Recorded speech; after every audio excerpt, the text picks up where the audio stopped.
Hello guys, आपका मेरे YouTube channel पर स्वागत है। प्लीज़ मेरे चैनल को सब्सक्राइब करें, लाइक करें और शेयर करें। आज आप देख रहे हैं कि जैसे आज पढ़ेंगे हम भारतीय इतिहास का विकास और संक्षिप्त इतिहास। ओके, अब हम भारतीय संविधान को पढ़ेंगे, जो कि ब्रिटिश काल में किस तरीके से इनका बढ़ावा हुआ, किस तरीके से हुआ। अच्छा, मैं आपको ये बताऊं कि आप इसको ट्रिक्स के साथ लर्न करेंगे। आज हमने इसका पैराग्राफ बनाया है, जिसे हम एक स्टोरी की तरह या फिर बोल सकते हैं कि राइम की तरह पढ़ेंगे और इसे बहुत ही अच्छे से लर्न कर लेंगे। और इसमें से आपको पता है क्वेश्चन तो बहुत आते हैं, लेकिन मुश्किल होता है क्योंकि हम कंफ्यूज हो जाते हैं कि कौन से अमेंडमेंट में ब्रिटिश काल में कौन सी क्या चीज़ें हुई थी। तो ठीक है, तो इस तरीके से आप देखिए। इधर हम आज स्टार्ट करेंगे ट्रिक्स। ओके, तो स्टार्ट करते हैं। 1757 ईस्वी में प्लासी की लड़ाई और 1764 का बक्सर का युद्ध कर अंग्रेजों ने बसा ली ईस्ट इंडिया कंपनी। यानी कि 1857 ईस्वी से प्लासी की लड़ाई लड़ी अंग्रेजों ने और 1764 में बक्सर का युद्ध लड़ा और अपनी ईस्ट इंडिया कंपनी को इंडिया में अच्छी तरह स्थापित कर लिया। ओके, अब देखिए, फिर बनाया 1773 का रगड़ रगड़ कर अंग्रेजों ने सुप्रीम कोर्ट कलकत्ता में और बंगाल कलकत्ता मद्रास में बिठाया गवर्नर जनरल को ब्रिटिश संसद के नियंत्रण में।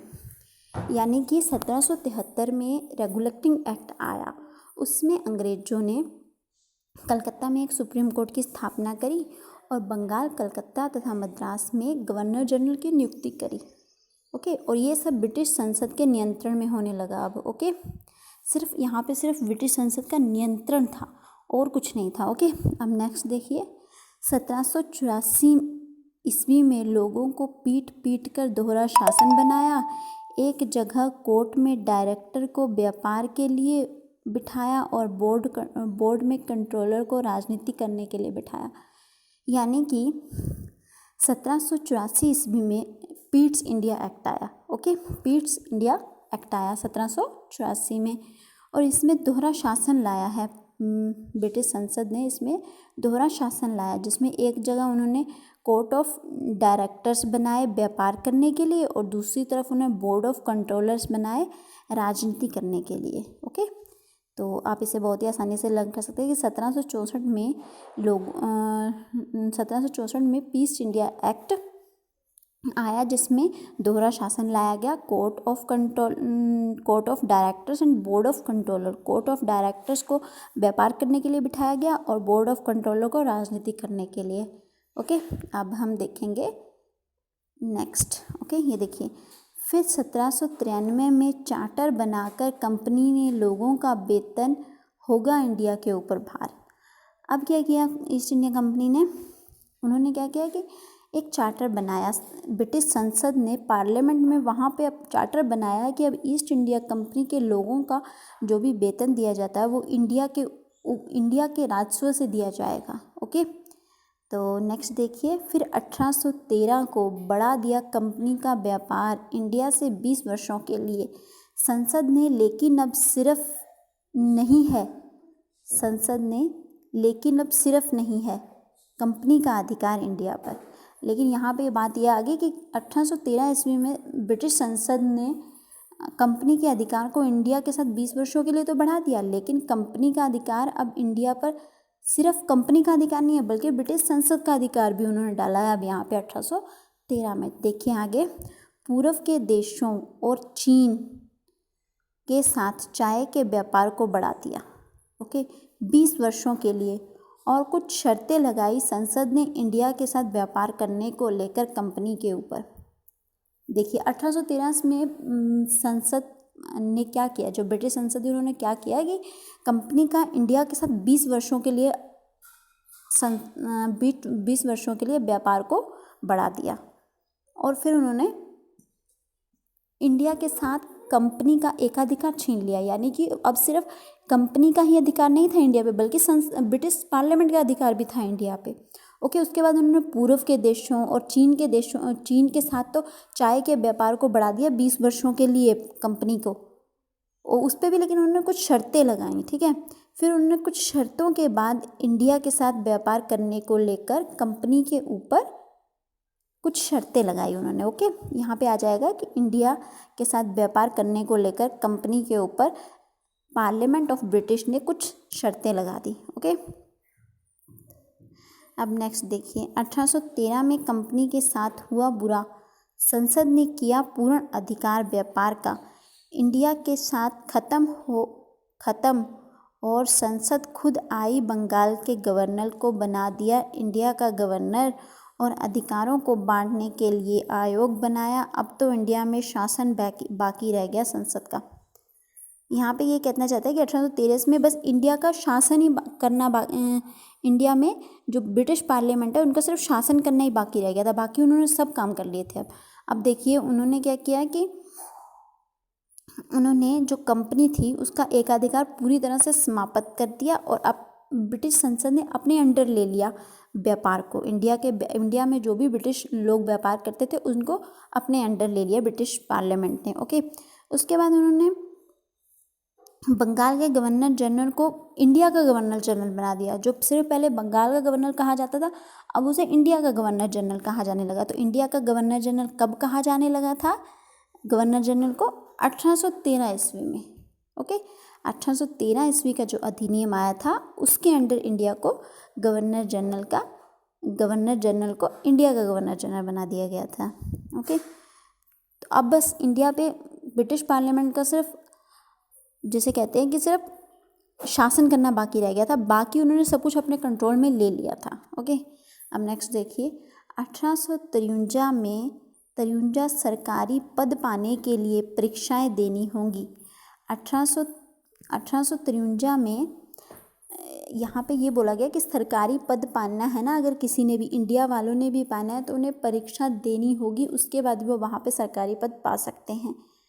ठीक है, तो 53 सरकारी पद पाने के लिए परीक्षाएं देनी होगी। उस समय अंग्रेजों ने ये किया कि उन्होंने ब्रिटिश लोगों ने भारतीयों को पढ़ाना शुरू किया ताकि वो उनके काम कर सकें। ओके, और उन्हें वेतन भी वो उस टाइम बहुत कम देते थे। जो पढ़ लिख के काम करने जाते भी थे उनको वेतन बहुत कम देते थे और ब्रिटिश वालों को ज़्यादा देते थे। उनके साथ बहुत भेदभाव होता था इस चक्कर में। ओके, तो आप देखिए 1853 में, यहाँ पे मैंने लिख दिया 53 सरकारी पद पाने के लिए, यानी कि 1853 में सरकारी पद पाने के लिए परीक्षाएं देनी होंगी। ये अधिनियम लागू किया गया था 1853 में।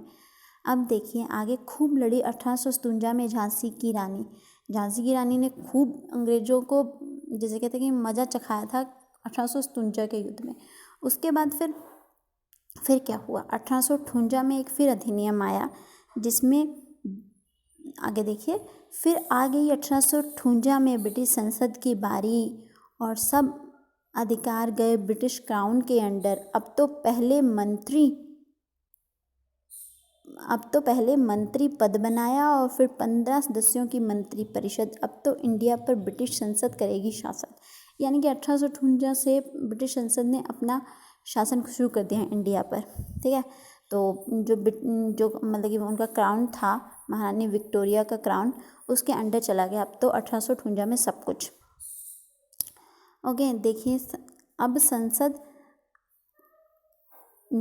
वहाँ की संसद ने मंत्रिपरिषद पद बनाया। पहले तो एक यहाँ पे जैसे इस टाइम पे हमारे प्रधानमंत्री होते हैं तो उनकी मंत्रिपरिषद के कुछ सदस्य होते हैं ना, उस टाइम भी उन्होंने यही किया कि एक मंत्री पद बनाया, उसके 15 सदस्यों की मंत्रिपरिषद बना दी। ठीक है, कितने सदस्यों की बनाई थी? 15 सदस्यों की। तो अब तो इंडिया पर ब्रिटिश का करेगी शासन। अब तो बस इंडिया पर ब्रिटिश ही करेगा शासन, मतलब कि कंपनी का कोई अधिकार नहीं था यहाँ पे, अब ब्रिटिश संसद आ गई थी यहाँ पे। ओके, देखिए 1861 आ गया अधिनियम जिसमें गवर्नर जनरल की कार्य करने वाली परिषद को बढ़ाया गया। 1861 का अधिनियम आ गया जिसमें गवर्नर जनरल की कार्य करने वाली परिषद को बढ़ाया गया और विभाग बनाया अलग अलग। अब गवर्नर जनरल करेगा अध्यादेश जारी, पंजाब, नॉर्थ वेस्ट और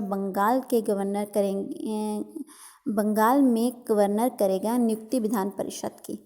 अब 1861 में क्या हुआ कि जो अधिनियम आया 1861 में, इसमें गवर्नर जनरल की कार्य करने वाली परिषद को बढ़ा दिया गया।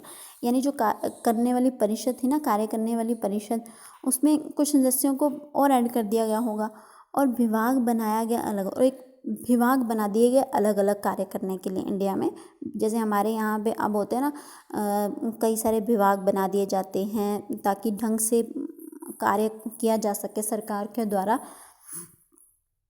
तो उन्होंने अलग अलग विभाग बना दिए। अब गवर्नर जनरल करेगा अध्यादेश।